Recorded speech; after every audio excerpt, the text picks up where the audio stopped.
네, 방금 소개가 된 이영식입니다. 가야사 어떻게 볼 것인가?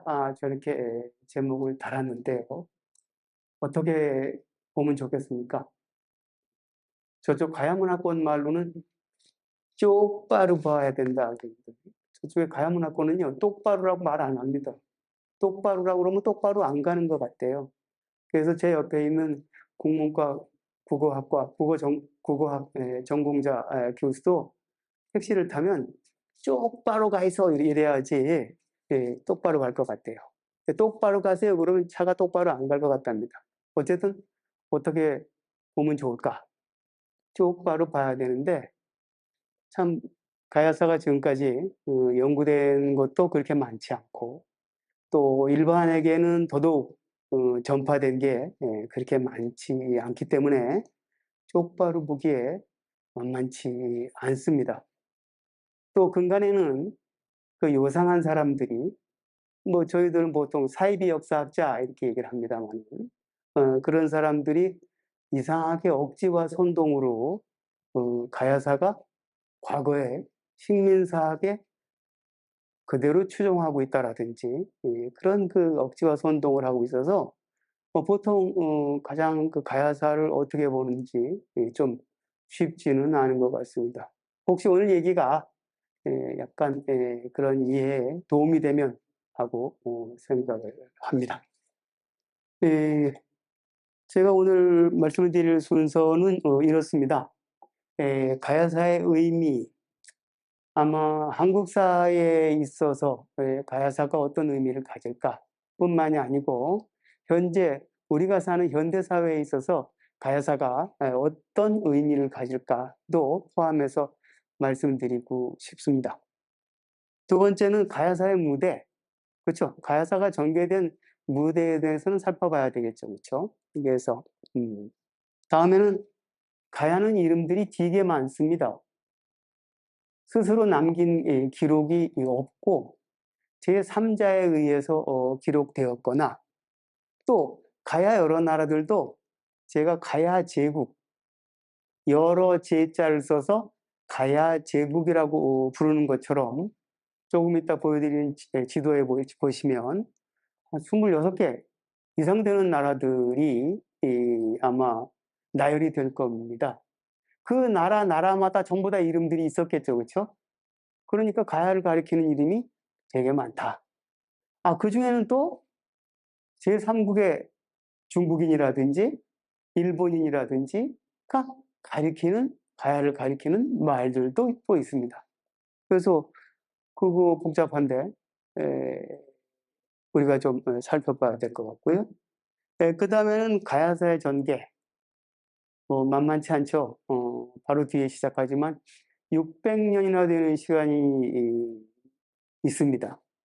600년에 대한 사연을 아무리 연구가 안 됐다고 하더라도 그렇죠? 지금 이 자리에서 이 시간에 전부 소화하기는 어렵죠.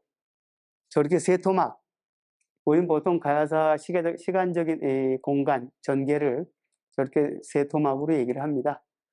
전기가야, 그 다음에 중간에 전환기, 그 다음에 후기가야, 세 토막으로 나눠서 하는데 거기에 특징적인 것만 소개를 하고자 합니다. 그 다음에는 가야는 참 묘한 게요. 생기지도 않았는데 항상 멸망 얘기부터 합니다. 그런 느낌이 있어요. 왜 그렇게 됐는지 조금 이따 말씀을 드릴 건데요. 가야 멸망하고 그다음에 가야의 유민들이 신라 속에도 들어가고 여러분 신라 속에 들어가서 유명해진 사람 누구죠? 네. 김유신 그쵸. 그러니까 김유신 뭐 모르는 사람 없을 텐데 있고요. 또 일본 열도에 다수가 또 건너가서 일본 열도 각지에 자기들이 자기 조상신을 모시면서 생활했던 흔적들이 문헌 기록, 고고학적인 자료에서 아주 잘 남아 있습니다.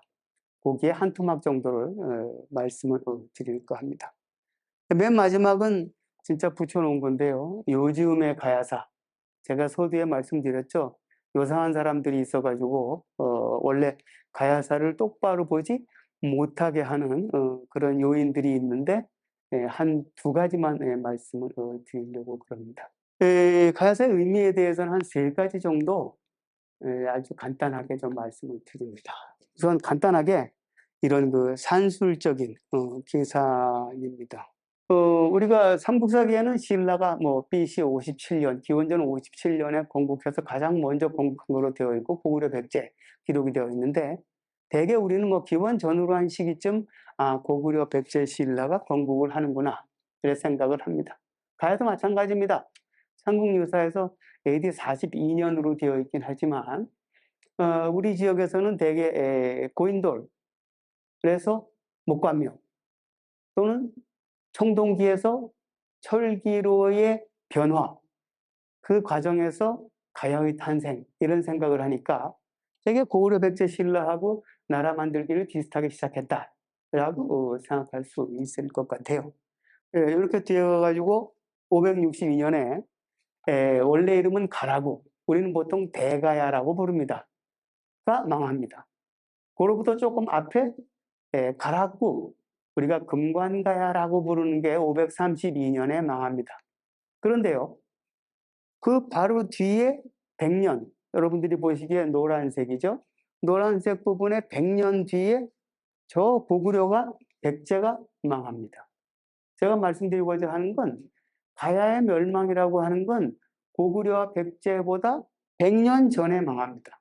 하지만 요 600년, 기원 전후로부터 요 600년까지, 그쵸? 한 600년 정도는 고구려 백제 신라와 함께 가야가 어깨를 나란히 하고 독자적인 정치 세력과 독자적인 문화를 일구고 번창시켰던 시기입니다. 그러면 600년이 중요합니까? 100년이 중요합니까? 우리가 보통 지금까지 가야사에 대한 이해들은 100년 전에 망한 걸로 더 거기에 중심이 두어서 이 600년 동안 고구려 백제 신라와 함께 어깨를 나란히 하면서 독자적인 정치체로서 독자적인 문화를 일구었던 그런 그 생각들은 우리가 별로 잘 못하게 됐습니다. 자, 600대 100, 그렇죠? 저런 간단한 산술적 계산에서만도 우리 가야사를 우리가 공부하고 이해해야 할 의미가 있다. 우선 그렇게 생각을 할 겁니다. 또 그 다음에는 어쩌면 요즘에는 뭐 피해망상일 수도 있는데, 삼국시대라고 하는 우리 시대 명칭, 한국 고대사는 삼국시대로 정해져 있습니다. 우리 교과서에 그렇게 되어 있어요. 그렇죠? 그런데 삼국이라고 하는 건 1, 2, 3, 고구려 백제 신라, 3 킹덤 에이지입니다. 3 킹덤밖에 없어. 그러니까 한국 고대사 무대 위에 고구려 백제 신라의 3나라밖에 우리가 간주하지 않는다 그거죠. 보통 그렇다 그러죠. 근데 그래요, 어디?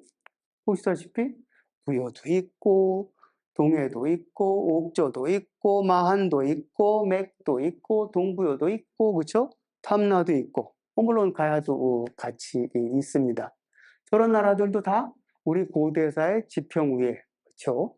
다 자기의 색깔을 드러냈던 그런 우리 역사의 발자취 중에 하나들입니다. 삼국시대라는 이름 속에서는 그러한 정치체, 그러한 문화들이 전부 다 소외되고 말살되는 것뿐이죠. 아니, 가야는 그렇다고 그래요. 부여 보세요, 부여. BC 5세기에 논영이라는 책자에 이미 고구려와 똑같은 건국신화가 시작되죠.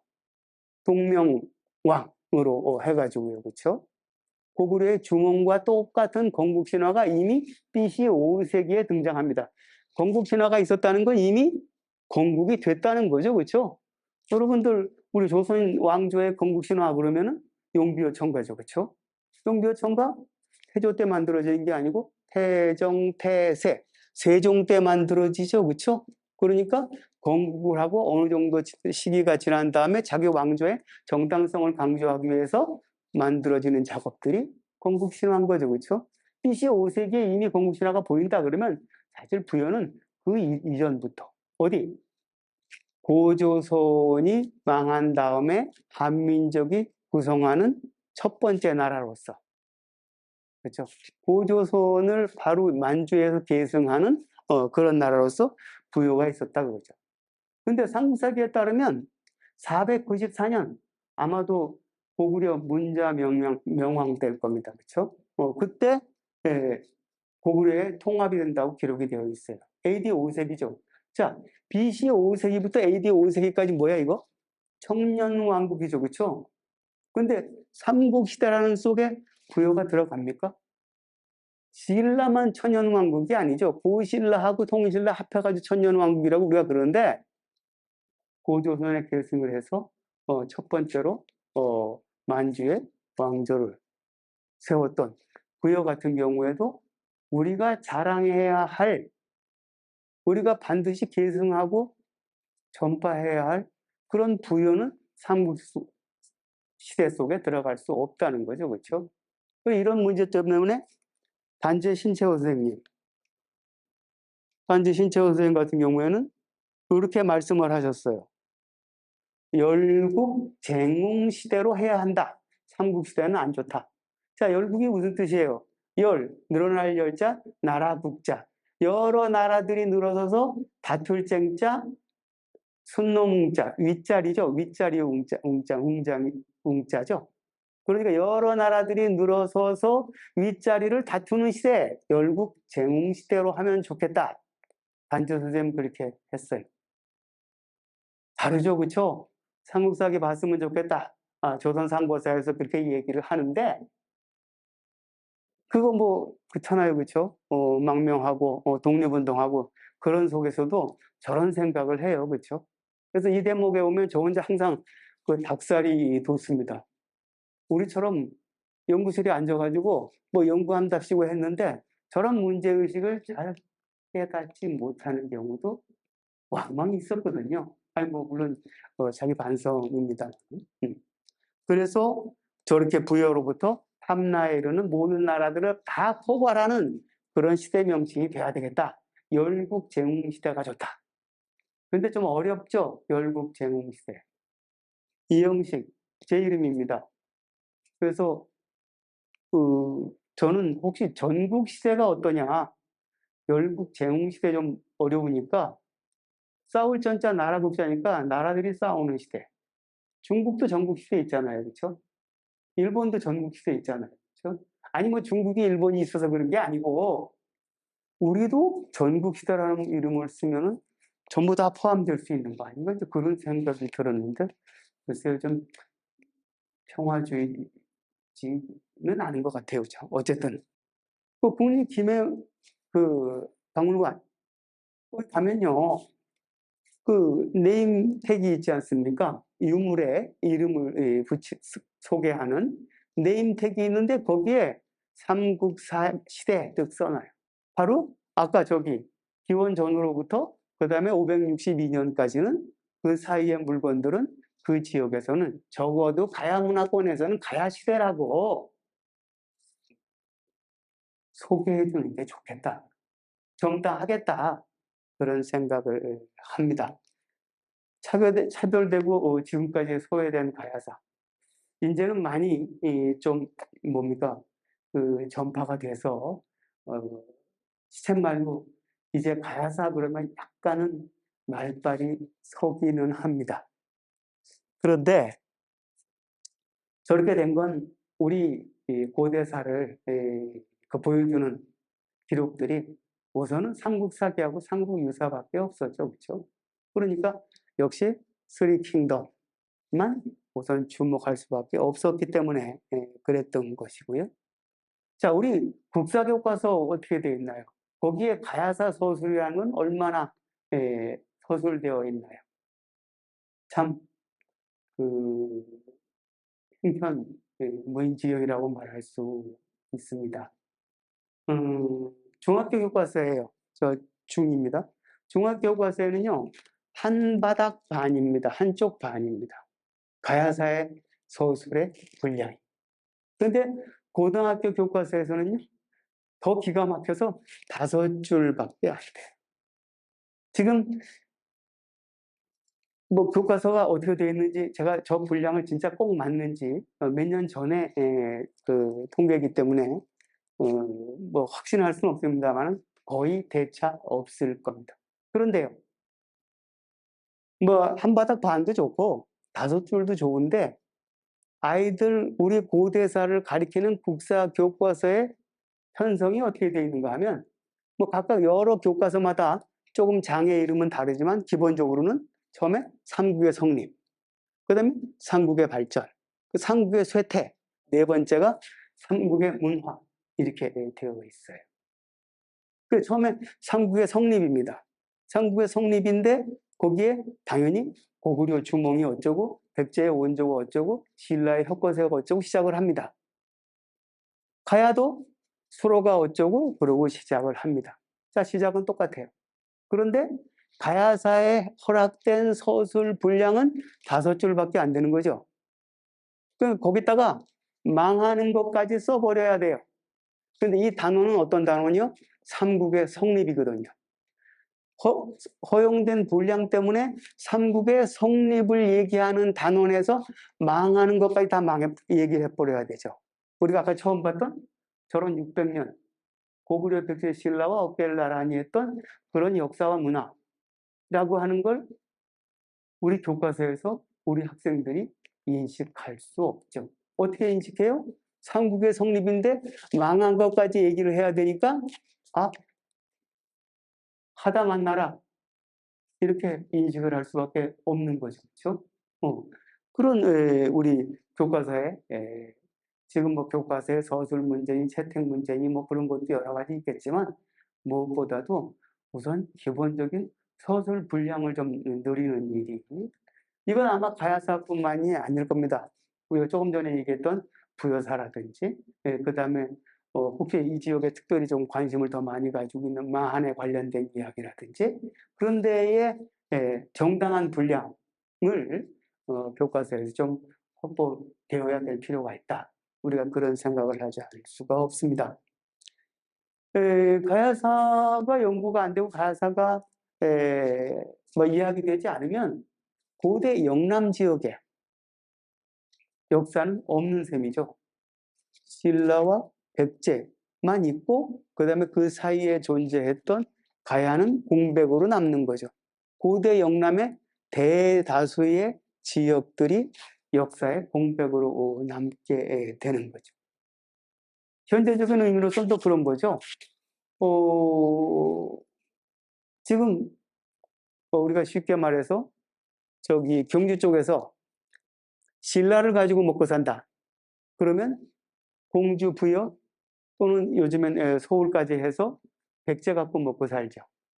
그러면 경상남도를 중심으로 한 가야 문화권에서는 당연히 가야라고 하는 게 관광의 중요한 그 뭡니까? 차별적 관광 카드로서 활용될 수 있는 거죠. 그런데 가야사에서 제대로 알지를 못해요. 그러니까 가야를 아이템으로 하는 그러한 그 관광들이 그렇게 진전되거나 발전되지 못하고 있는 거죠. 그 다음에는 또 어려운 문제가 있습니다. 백제와 신라 사이에 가야를 연구를 안 해가지고 공백을 두었어요. 그랬더니 이 공백을 누가 치고 들어왔느냐? 일본 놈들이죠. 일본은 항상 뒤에 놈자가 붙어요. 그렇죠? 그래서 일본이 쳐들어왔는데 그게 바로 임나일본부라고 하는 거죠. 4세기부터 6세기까지 고대 일본이 한반도 남부를 근대의 식민지같이 지배했었다라고 하는 그런 논리고 그 통치기관은 바로 임나인 가야 지역에 있었다라고 하는 그러한 말도 안 되는 논리가 바로 우리의 가야사 연구의 공백을 치고 들어온 거죠. 그렇죠? 그래서 1차적인 책임은 사실 우리가 져야 되는 거죠. 우리가 가야사 공부를 안 해서 백제와 신라 사이에 공백으로 두었으니 일본의 제국주의가 치고 들어온 그러한 망발이 임나 일본부로 되었다고 우리는 얘기하지 않을 수 없습니다. 그다음 뭐 당연히 가야사의 연구, 가야사의 전파라고 하는 건 우리 한국 고대사 전체 체계에서 이제 완전성을 더 기하게 되는 그런 기회도 또 될 거라고 생각을 합니다. 무대 뭐 의미는 그럴 정도 하고요. 가야사의 무대에 대해서는 이렇습니다. 아까 서두에 말씀드린 대로 보라색이 전부 가야의 국명들입니다. 되게 많죠? 선생님 몇 개예요, 지금? 26개쯤 지금 늘어놓은 것 같아요. 갖다 놓은 것 같은데, 가야 제국의 분포, 삼국유사에는 육가야라고 쓰여 있어서, 우리 보통 어르신네들은 가야는 육가야, 그게 귀에 박혀 있습니다. 그런데 우리가 중국의 삼국지라는 기록, 그 다음에 일본석이라는 기록, 이런 것들을 비판적으로 걸러서 보니까 저런 나라들이 전부 집어져요. 더더군다나 이제부터 말씀드리지만 고고학 자료로서 더 새로운 가야의 나라들이 아니었을까라고 얘기되기 시작을 했습니다. 삼국유사에요. 일현 스님은요. 가야의 영역에 대해서 북쪽의 가야산입니다. 그 다음에 서쪽으로는 지리산입니다. 그 다음에 동쪽으로는 낙동강입니다. 남쪽으로는 창해, 푸른 바다라고 했습니다. 저 이련 스님은 가야의 영역에 대해서 북쪽은 가야산, 남쪽은 남해바다, 동쪽은 낙동강, 서쪽은 지리산으로 영역을 이야기했습니다. 지금 대개 보면 경상남도 이론이라고 얘기할 수가 있습니다. 그런데 우리는 이제 고고학 자료 때문에 플러스 알파를 해야 됩니다. 그 플러스 알파들이 이 지리산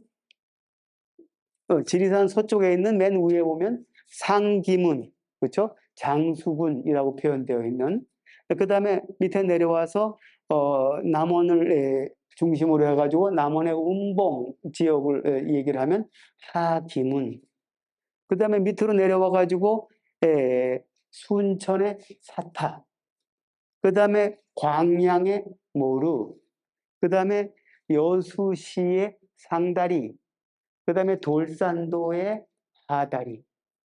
이건 약간 그 지명 비정에는 학자들의 차이는 있습니다만 요즘엔 대개 저렇게 전라도 동부 지역, 북도 지역과 남도 지역에 각각 장수, 남원의 운봉, 그 다음에 순천, 광양, 여수 지역에까지 가야의 물건들이 확인되기 때문에 저런 지역을 이름을 붙일 수가 있었어요.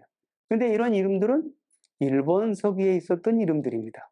근데 일본 서기라고 하는 기록에는 저런 나라들이 어떻게 나오는가 하면은 일본이 지배권을 행사하는 것 같이 기록되어 있어요. 그러니까 저런 나라에 관한 기록을 활용을 해서 쓰면은 바로 일제 식민사학자가 된다는 거예요. 근데 우리는 왜 일본 서기에 있는 저런 나라 이름들을 이제 쓰기 시작했느냐? 바로 이런 지역에 가야 계통의 문물들이 확인되기 시작했기 때문에 일본 서기의 그런 기록들은 전부 다 왜곡된 것이다. 그러면 그때의 실체적인 역사는 어떤 거냐? 우리가 연구를 했고, 간단히 말씀드리면 백제가 가야 지역에 침략해 들어오는 과정을 일본 서기가 자기네가 주체인 것처럼 왜곡해서 개변해서 써놓은 거로 우리가 이전에 이해하기 시작했죠. 그러니까 우리가 저기 있는 국명들을 우리가 생각을 해도 우리가 일제의 식민사학이라든지 그런 거하고는 아무 관련이 없게 됐습니다. 자, 또 하나 이 뒤에 그림을 보여드리면서 해야 됐었는데 저 동쪽의 경계로서 낙동강을 이련 스님은 말씀을 하셨어요. 그렇지만 제가 이렇게 보면은 보라색으로 저 거칠산국이 있고 그 다음에 장산국이 있습니다. 저 거칠산국이라고 하는 건요, 우리 밑에 여기 세 번째 보시지만 삼국사기에 거칠산 국이라고 하는 게 기록이 되어 있는데요. 거칠은 우리 거칠 황자입니다. 그래서 지금 부산에 가면은 그 중심지에 황령산이 있어요. 황령산은 원래 황산인데 높은 곡에 령자가 들어가가지고 황령산이 되어 있는 거예요. 황산 앞에 지금 보여드릴 부산의 복천동 고흥군이라고 하는데 해당되는 그런 문화이고요. 그렇습니다. 그래서 낙동강 동쪽 같은 경우에 우선 보면 왼쪽에 위에 보이는 그림이 부산 동네의 복천동 고흥군입니다. 조금 전에 말씀드렸던 저희가 낙동강 동쪽인데 불구하고 그리고 한국사 기록에는 거칠상구라고 되어 있고 현재 지명으로는 거칠 황자를 써서 황산이라고 되어 있다. 지금의 부산의 동네, 서면, 전포동 이런 일대를 우리가 가리키는 걸로 생각을 합니다. 위에 사진은 부산의 동네 복천동 고흥군을 복원한 그리고 저 뭡니까? 저 뭐죠? 향나무도 아니고 뭐죠? 저 나무로 해서 저 그 무덤에 목박, 그다음에 석박 그 선을 표시를 해서 무덤이 있는 자리를 표현하고 있습니다. 동네 복천동 고흥군입니다. 거기서 나오는 물건들 저런 금동관이라든지 그다음에 말투구, 마주라든지 그렇죠? 그다음에 밑에 이런 통형 기대라고 그래서 단지를 올려놓는 그 그릇이죠, 그렇죠? 긴 그릇. 저 통형 기대에는 여러분들 잘 보이시진 않지만 거북이가 하나 붙어 있어서 뭔가 우리가 가야 그러면은 부지봉에 뭡니까?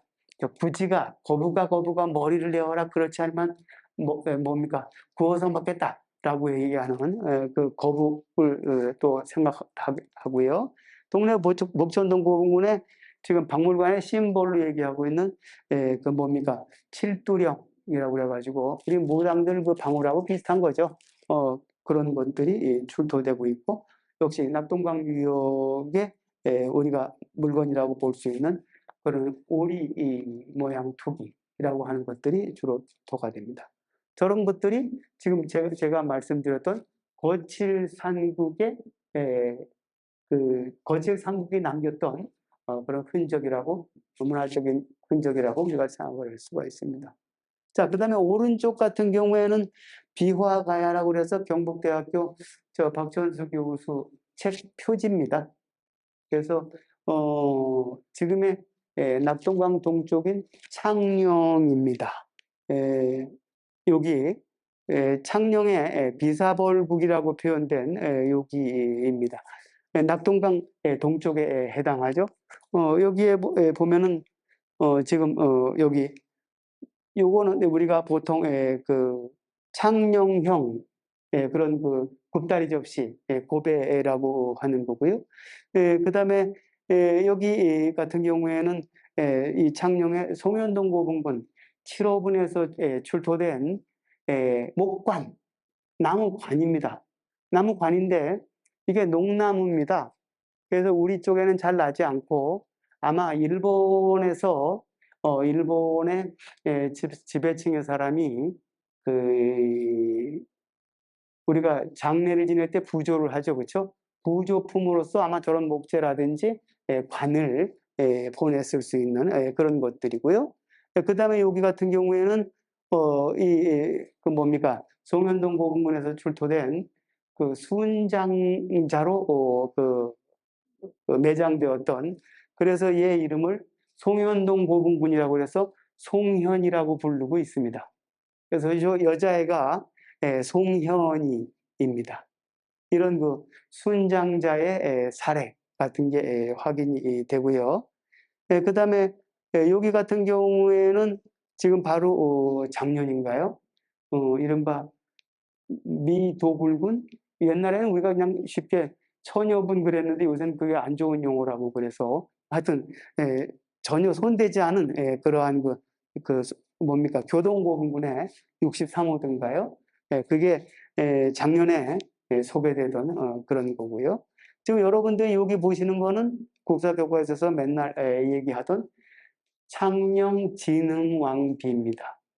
창녕에 세워진 진흥왕, 우리가 보통 순수비 이렇게 얘기를 했는데 저 창녕비에는 순수자가 안 보여요. 그래서 우리가 창녕 신라비 또는 창녕 진흥왕비 우리가 이렇게 얘기를 합니다. 저거 세운 연도가 확실히 나와서 561년입니다.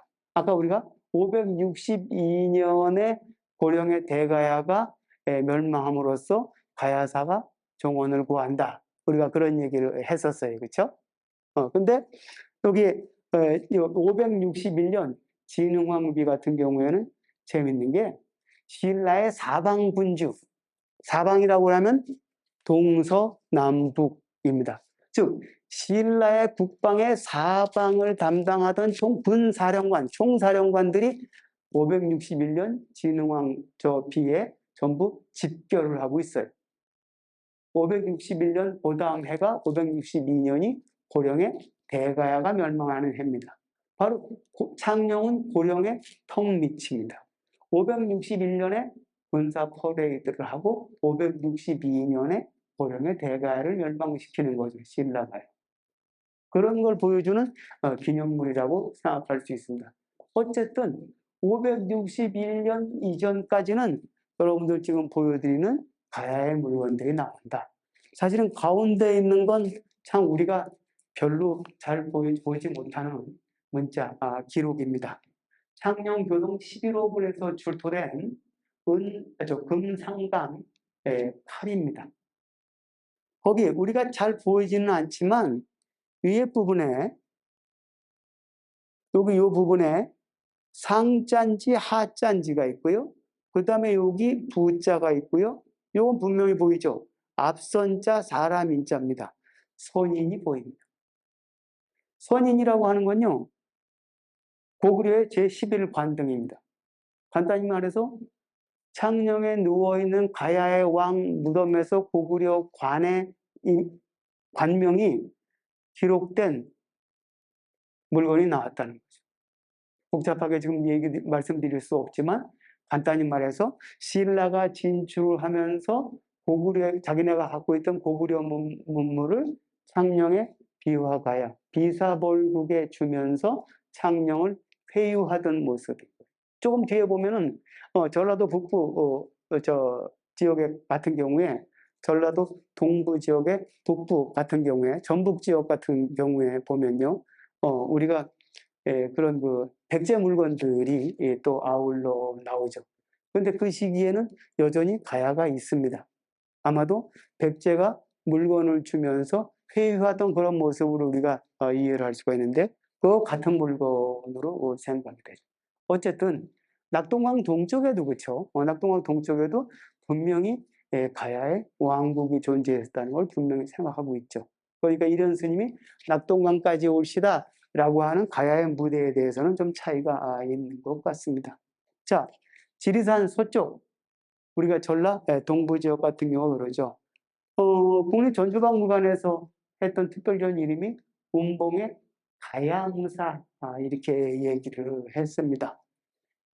지금 고령 지산동 고분군에서 나오는 저런 통영기대라고 하는 곳과 거의 똑같다고 생각할 수 있는 게 남원의 두랑리, 또 하나가 순천 운평리에서 고분군에서 출토가 되고 있죠. 저거는 역시 대가야 계통의 뭡니까? 위신제, 그렇죠? 프리스티지 굿즈라고 하죠, 그렇죠? 라고 생각할 수 있어요. 또 남원의 저런 기뻐지라든지, 그 다음에 순천의 대가야 계통의 저런 운평리 고분군에서 출토되는 귀걸이라든지, 그렇죠? 토기 같은 경우에 위에 월산리에서 저 토기들 모아놓아 이렇게 보면은 전부 대가야 계통이 거의 대부분이다. 자, 밑에 운평리 M2호분 같은 경우에 보면은 대가야 계통의 토기들이 상당히 많다. 그렇죠? 그러니까 아까 저 비화가야를 얘기하던 경북대 박현수 교수 같은 경우에는 저런 지역까지 전부 다 대가의 영역이다 주장을 하지만 저는 그렇게 생각을 안 합니다. 저 운봉에는 아까 우리가 얘기했던 저 김은국이라고 하는 나라가 있었고요. 그 다음에 뭡니까?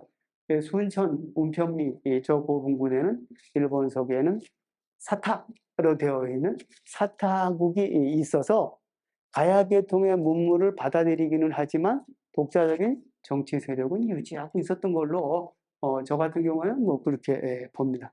어쨌거나 남원 월산리 M1-A호분 같은 경우에 보면은 저건 뭐 여러분들은 어떨지 몰라도 그냥 누가 봐도 가약 부분입니다.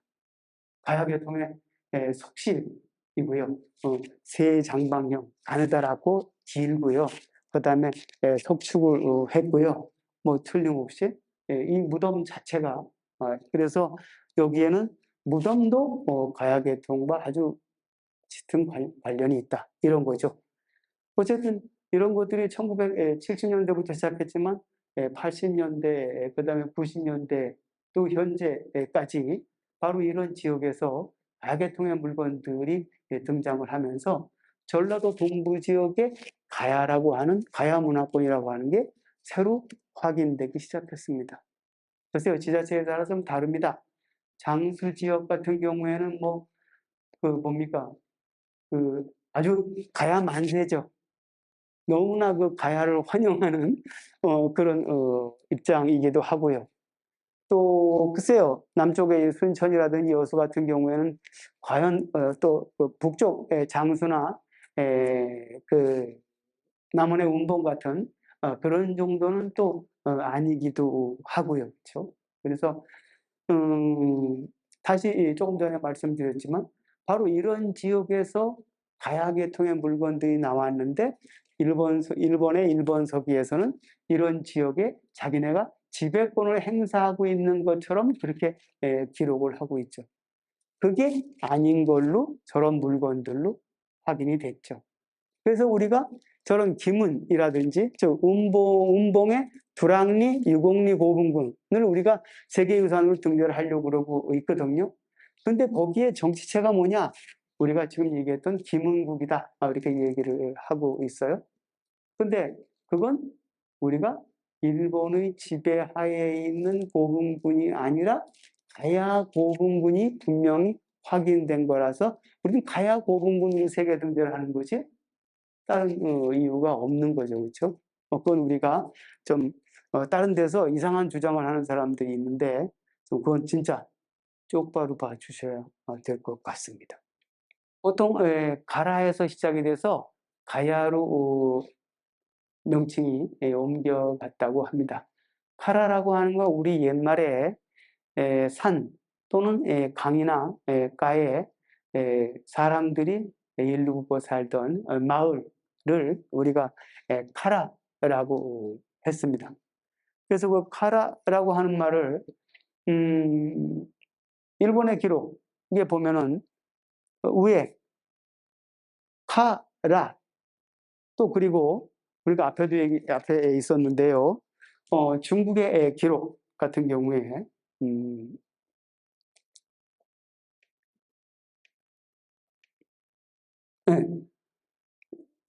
여기 중국의 남제서에 가라국광하지라고 기록이 되어 있습니다.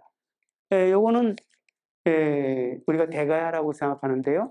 가라국왕이 스스로 남제의 건국 축하사절을 보내면서 나는 가라국왕 하지올시다 라고 스스로 밝히고 있어요. 이건 상표문을 통한 거기 때문에 오기가 있을 수가 없어요.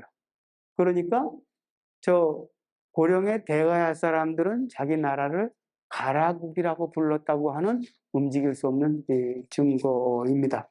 그 가라가 처음에 저렇게 기록이 되어 있고요. 일본에도 처음에는 가라 저렇게 기록이 되어 있어요. 한 글자 그게 가라죠, 그렇죠? 그런데 일본에서는 시기가 지나면 우리 한국의 한자를 하나로만 써가지고 그걸 카라라고 합니다. 또 시대가 더 지나서 일본 사람들이 중국과 직접 교류를 하기 시작을 할 때에는 당나라 당자를 쓰면서 발음은 여전히 카라라고 합니다. 그럴 때 카라는 무슨 뜻인가? 외국이라는 뜻입니다. 즉 일본 열도의 외인들이 최초로 경험했던 외국인, 외국말이라고 하는 건 가야의 카라에서부터 시작이 됐습니다. 근데 카라라고 하는 소리는 계속 남는데 주체가, 교섭의 주체가 고구려, 신라, 백제가 같이 들어오면서 그것들을 전부 다 한국의 한이라고 한 글자로 표기를 했고요. 중국의 당나라와 교섭을 하면서 당자를 빌려서 기록을 했죠. 그러니까 카라, 즉 외국이라고 하는 대명사는 처음에 가야에서부터 시작됐다는 것도 우리가 알 수 있을 것 같습니다. 그 다음에 가야로 변한 다음에는 우리 한자 표기는 저런 거죠. 처음에 삼국사기, 사자가 삼국사기입니다. 삼국사기에는 가야 저렇게 돼 있어요. 그 다음에 삼국유사 두 번째, 삼국유사에는 이렇게 가야가 돼 있어요. 그 다음에 신정 동국여지 승남에는 이런 가야로 돼 있어요. 뭐가 바뀌었죠? 삼국사기 고려 중엽, 삼국유사 고려 말, 그 다음에 신정 동국여지 승남 조선 초입니다. 시대가 점점 내려갈수록 사람 인변이 하나씩 더 붙었죠. 그렇죠? 처음에는 사람 인변이 없습니다. 그 다음에는 가짜에만 사람 인변이 붙었습니다. 그 다음에는 양쪽에다 사람 인변이 붙죠. 그렇죠? 오늘 같이 왔습니다만 우리 마누라 화장바라고 거의 비슷합니다. 시대가 내려갈수록 점점 짙어지는 거죠. 무슨 뜻인가 하면 저 가야라고 하는 글자에는 뜻이 없습니다. 신라는 새로울 신자, 땅나자, 나라라자죠. 나라를 새롭게 한다고 그래. 백제는 일백백자에다가 건널 제자야. 일백. 뭐 헌드레드는 아니고요. 만운이죠. 많은 사람들이 건너왔다 그래가지고 백제인 거죠. 그렇죠? 어떻게? 국호에는 다, 한자에는 다 뜻이 있죠. 그렇죠? 가야에는 뜻이 없어. 더할 더자에다가 말 맞힐 야자야. 뭘 더해서 맞춰? 저기는 음만 표기를 한 거죠. 그렇죠? 음만 표기를 한 거니까 한자의 뜻은 상관이 없으니까 시대가 내려가면서 사람 인변을 하나씩 더 써가지고 꾸며도 되죠. 그 나라 이름을 전달하는데. 그래서 아마 우리 교육부에서는 시기적으로 가장 빠르고 쓰기에 가장 편한 삼국사기에 아무것도 안 쓴 가야를 우리 지금 쓰고 있는 것 같아요. 그 다음에는요, 우선 우리가 처음에 얘기했지만, 그리고 또 우리가 보통 얘기하지만, 금관가야, 성산가야, 대가야, 소가야, 무슨 가야가 있죠? 천만의 말씀. 뭐가 천만의 말씀이냐면, 정작 가야 사람들은 모르던 이름이었습니다. 금관가야라는 말. 아까 우리가 고령의 대가야 같은 경우에 자기네 나라 가라국이라고 했죠. 그렇죠? 그런데 왜 그런가 하면, 자, 김해의 금관가야. 우리가 금관 그러면은 무슨 골든 크라운. 보통 이렇게 생각을 하고, 하지만 저렇게 썼어요. 쇠 금자에다가 관리할 관자입니다. 금관이라는 저 명칭. 가야 때는 없었습니다.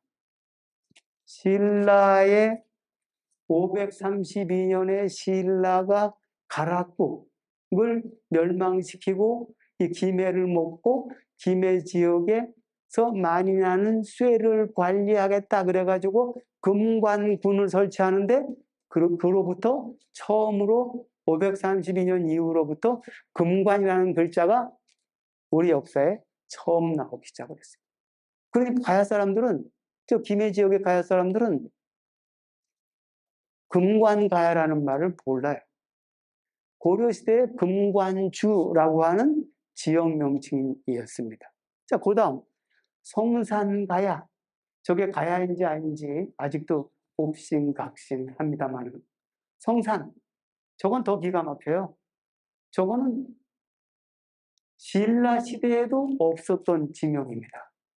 고려 시대야 비로소 성산부, 지금 어디? 지금 성주 아시죠? 그렇죠? 우리나라 뭡니까?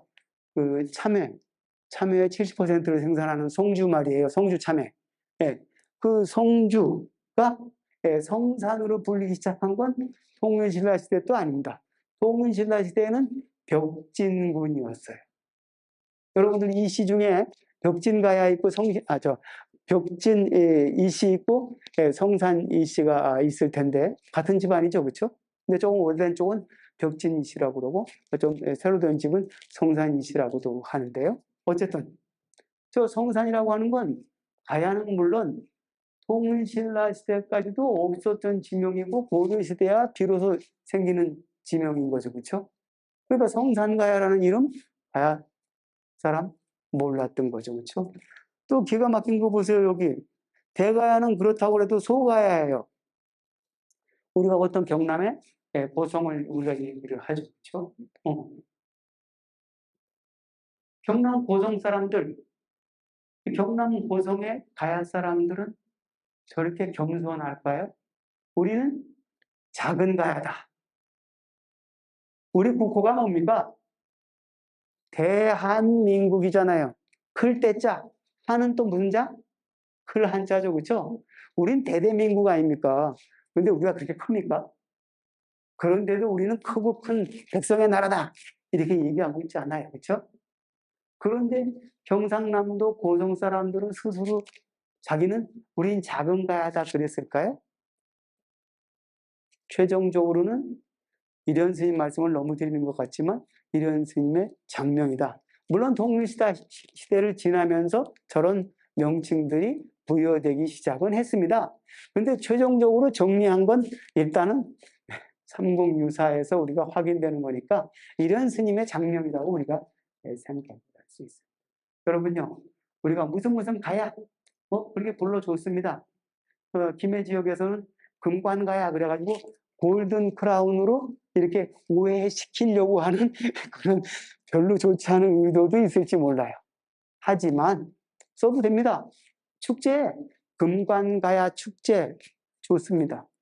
하지만 우리가 역사에서 가야 사람들 스스로 불렀던 국명은 뭐였을까요?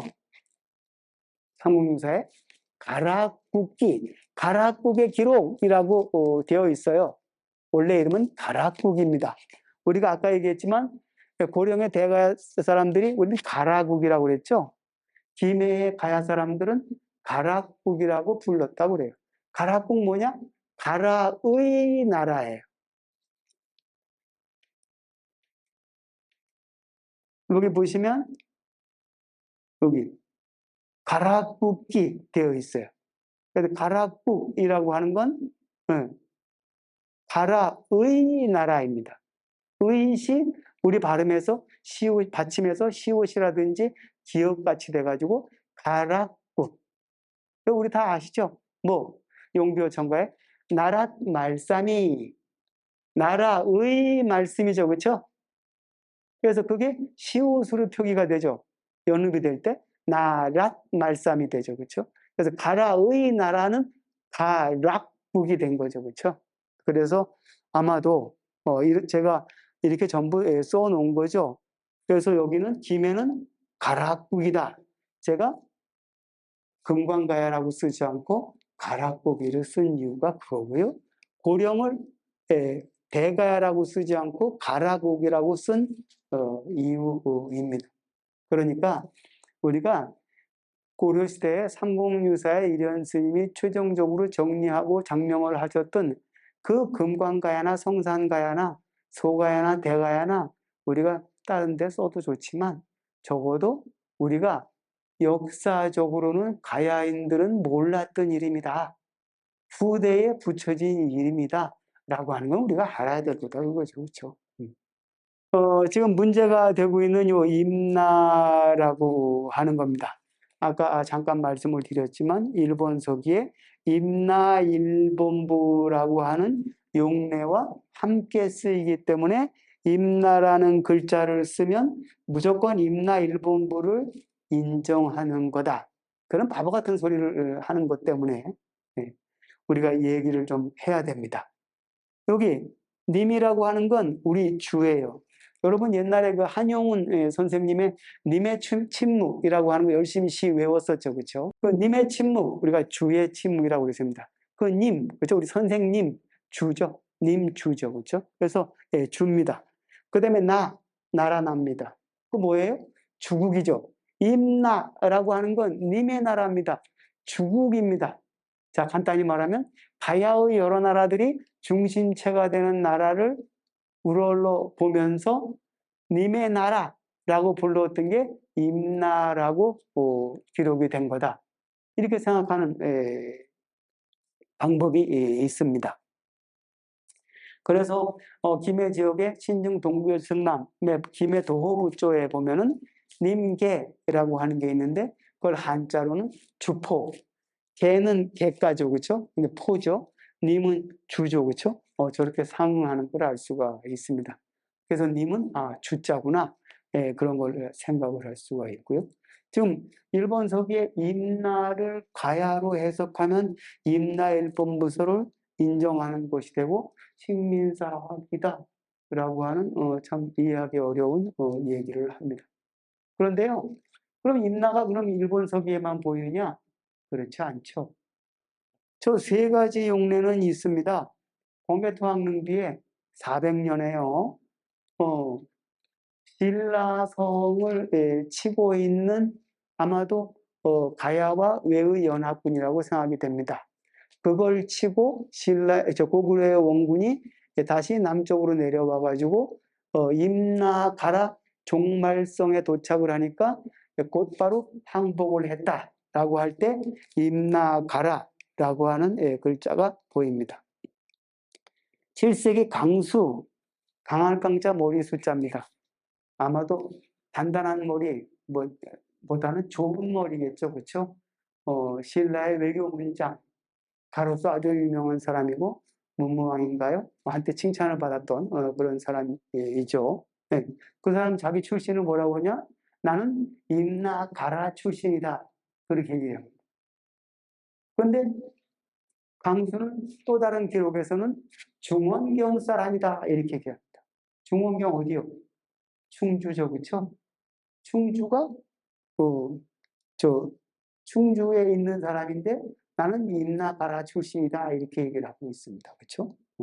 그 다음에 932년에 원래 창원에 있다가 지금 이제 국립중앙박물관으로 옮겨져 있지만 진경대사 탑비 거기에 보면 나는 신김씨고 임나왕족의 후예이다 라고 기록을 하고 있어요. 거기는 임나가라도 안 붙어 있고 그냥 임나왕족이니까 그렇죠. 그런데 저 진경대사는 당연히 신라 사람입니다. 광수도 신라 사람입니다. 광개토왕릉비는 광개토왕의 아들인 장수왕이 있었으니까 고구려인이죠. 고구려인 신라인들도 가야를 임나라고 기록했다. 일본 서기가 창작한 게 아니에요. 일본 놈들이 창작한 게 아니에요. 우리 고구려 사람들, 신라 사람들도 임나를 가야로 썼죠. 분명하죠. 그렇죠? 이거 뭐 흔들릴 수 없어요. 근데 이런 뻔한 기록들이 있는데도 이런 거 슬쩍 감춰두고 이런 건 얘기 안 하고 그렇죠?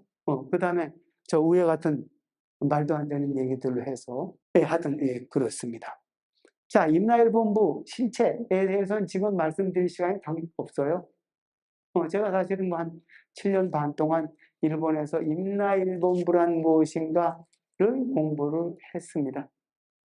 그 결과는 저거예요. 임나는 일단 저 경우에는 가야고요. 그 다음에 일본은 그때 없었으니까 외입니다. 그 다음에 저 부는 원래 관청 부자인데 일본 서기에서 읽는 발음을 보면 미코토모찌라고 해서 어렵게 하지 않고 그냥 사신을 가리키는 말입니다. 그러니까 임나일본부라는 건 가야에 파견된 외의 사신이에요. 무슨 통치기관이나 군정기관이 아닌 게 분명해졌습니다. 그건 뭐 일본에도 저 우익 제외하고는 학자들도 다 같이 이제 동의하는 설이 됐습니다.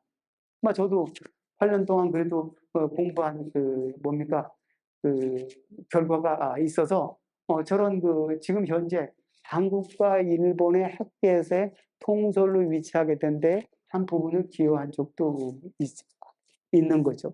네. 네. 사실은 또 일본 서기 자체를 또 들여다보면은 임나라는 데 한 세 가지 용례가 확인이 됩니다. 하나는 한강 이남 전체를 가리키면서 일본이 지배를 하는 대상으로서, 또 하나는 가야 전체를 가리키기도 하고, 또 하나는 가야의 일국을 가리키기도 합니다. 그 세 가지 용례가 있어요. 첫 번째 용례, 일본 서기의 황국 사기가 철두철미하게 반영된 그런 부분이 임나인 거죠. 그 임나는 그렇게 생각을 해야 돼요. 그 다음에 두 번째는 가야 전체를 가리키는 임나. 그건 가야로 쓸 수 있어요. 그 다음에 마지막으로 가야 일국을 가리키는 임나. 역시 전반기에 김해, 후반기에 고령, 또는 전후반기에 파만의 가야를 임나로 가리켰던 것들, 그거는 우리가 역사를 쓸 수 있다 이겁니다. 임나 이꼴 가야로 하면 전부 다 식민사학자다. 참 그렇게 무식한 거, 그 짧은 간단한 소개로서 여러분들도 이해하셨을 거라고 생각을 합니다.